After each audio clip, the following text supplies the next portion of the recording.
Hello, my friends, and welcome back. Thank you very much for being with me again today. Skepticism is the mother of wisdom, something like that. And that is, don't buy everything that's sold to you, right? So be a little bit more skeptical into, figuring out what could be possibly true and what could be, from the very beginning, impossibly true. In this case, we have an article coming from The Hill. And these guys here claim, these guys being the Israelis, claims that they killed all the commanders that helped coordinate the surprise attack on Israel. So how did they do it? Well, I don't know.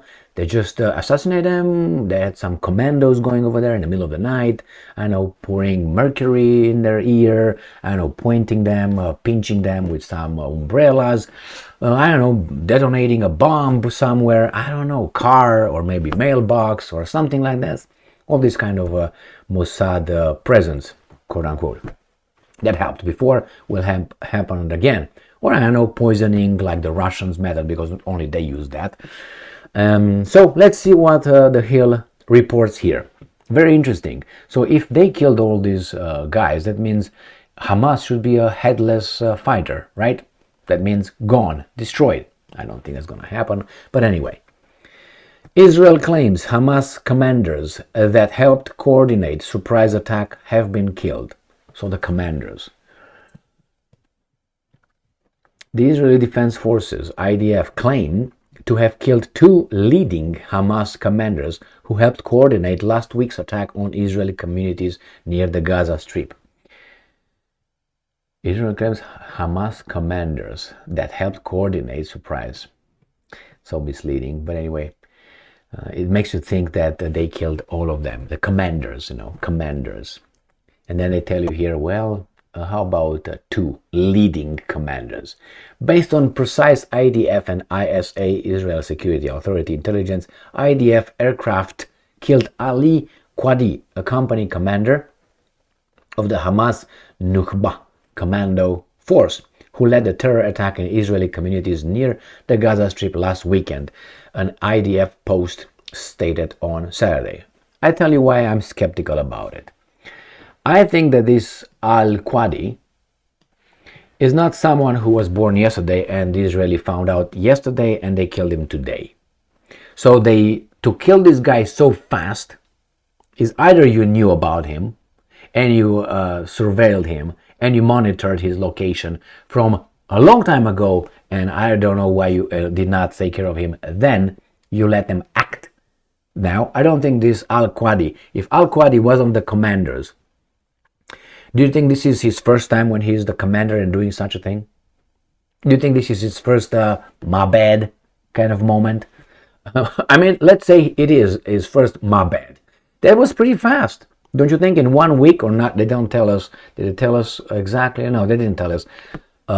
Last weekend. No, last weekend was the attack on the communities. So they didn't tell us. So in about, let's say, a week, Israel was capable of finding this high-ranking, right, commander of this commando forces of Hamas and kill him in 1 week.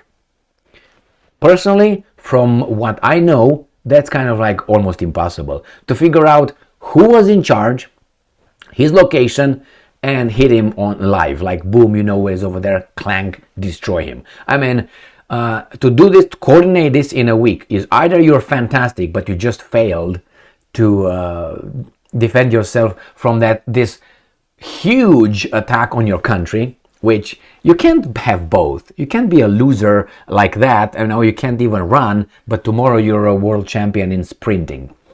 It doesn't add up.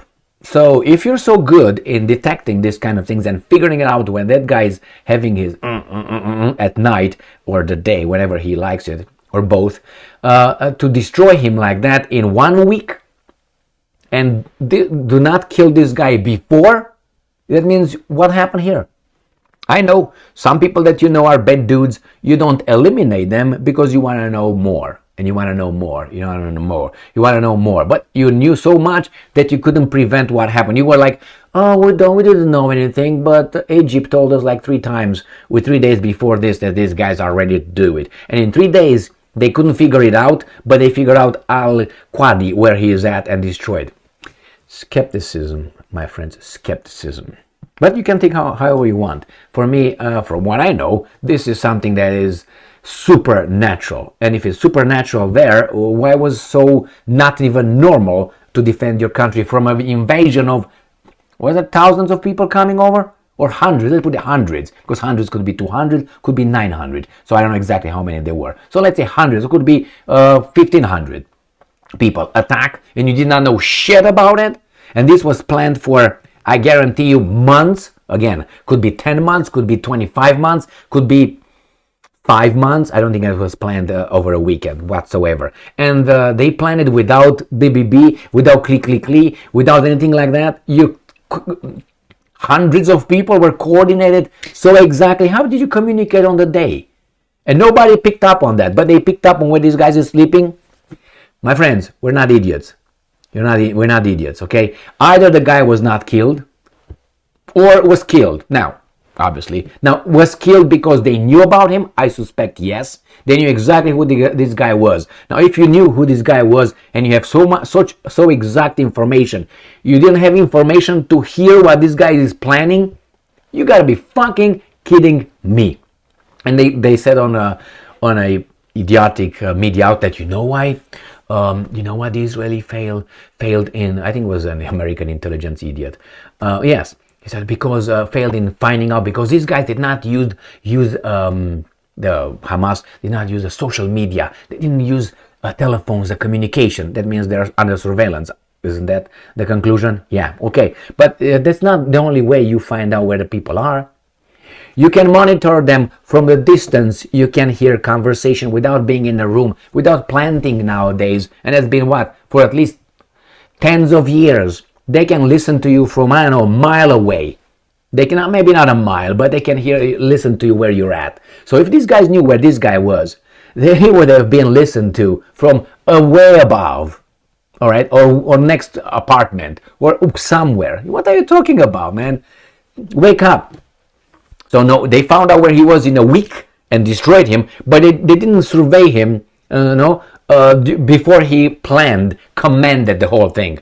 You gotta be kidding me, my friends. It's a garbage.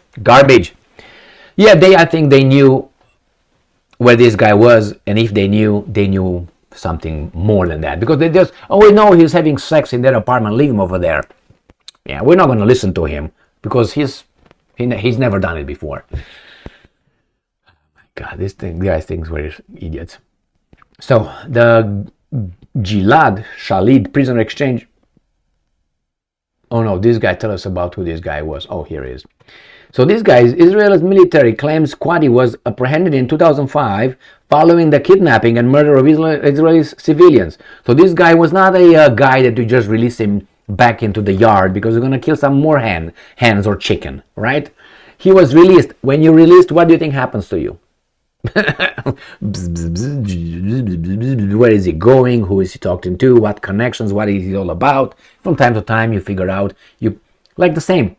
These guys are not listening because you might think, well, there's hundreds of people. Do you think you have hundreds of people monitoring? Yes, you have. And that's not the way it works. You have software listens to keywords. When you listen to keywords, here's the keywords, boom, it starts notifying a human being who's going to start listening to it. And yes, I guarantee you the Israeli has thousands of people who are listening.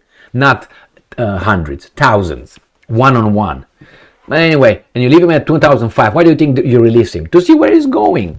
What he's doing. And from time to time, you check on him live. Like the same happened in Romania. They were listening to one another, the communists, the guys in the security forces. They were listening to one another. I know that for a fact. I wasn't involved in that. I was too young. All right, but I know that as a fact. My first reporting. All right, first source. They were listening to one another for about a week. And after a week, your turn was coming back after about 3 weeks again. And then again, 24 hours, 24/7, you were listened to. Different methods. a telephone, your radio, planted all kind of things in you. I'm not going to go into that one, but maybe some other time. So you were listened to. And then after a week, it was someone else. And you would listen to the guy that listened to you, but you didn't know the guy was listening to you unless you had a personal connection with that guy, and the guy would tell you, like in this case. So this guy was exchanged, right? He was released as part of the prisoner exchange in 2011, the Post said. The prisoner exchange saw Hamas release Israeli soldier in exchange for Israel's releasing for more than 1,000 prisoners, most of whom were Palestinians or Arab Israelis. So they they released a soldier for 1,000 prisoners. That tells you the value the Israelis post on their people versus the other ones. Well, you read the Old Testament, or maybe I suggest you try to get a hold on the Talmud. That's the interpretation of the Torah, their books, Genesis and blah, blah, blah, blah. And the 4 books, I think it's Torah, right? And you take that, and the Talmud is the interpretation. It's like a dogmatic interpretation of the eldest rabbis who tell you what to understand in this little segment here. And they talk about Jesus, and they talk about Mary, and talk about other things. So they talk about the value of this and that, who can be in this, who cannot be of that. In a separate post, the IDF had said fighter jets conducted wide-scale strikes. Wide-scale strike, that means like this. That's the translation, but they put it nicely. Throughout the Gaza Strip on Friday night, it's a wide scale. Euphemisms. Ram pam pam. Right here. Conducted wide-scale strikes. Jets also struck Hamas headquarters, where the group managed aerial activity. Do you think these guys, Hamas, had a headquarters? And where is that at? In a building somewhere you can hit it? Are so dumbasses? Again, my friends. Where the group managed aerial activity, the IDF. So they knew where the Hamas headquarters were, right? And they were still meeting over there, the Hamas, knowing that they will be target like chicken, right? Yes. Why? Because they're so dumb, right? But they somehow attacked Israel without Israel knowing, with hundreds of people. Doesn't add up, my friends. During the strike, I'm quoting, IDF fighter jets killed Merad Abi Merad, who was the head of the Hamas aerial system in Gaza City and was largely responsible for directing terrorists during the massacre on Saturday, the Post said. Hamas has not mentioned or confirmed the deaths of either Qadi or Abi Merad. The Israeli military is expected to escalate its counteroffensive against the military group Hamas in retaliation for Zabarab. They gave evacuation order to 1 million residents just like this. Yeah, I know. And this is only the beginning. Of course it is.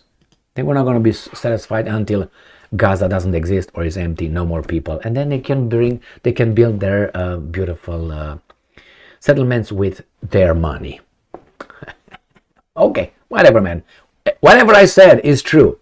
The money for the settlements and the aid comes from certain kind of countries. One is particular. That's a fact. You're angry? Fuck off.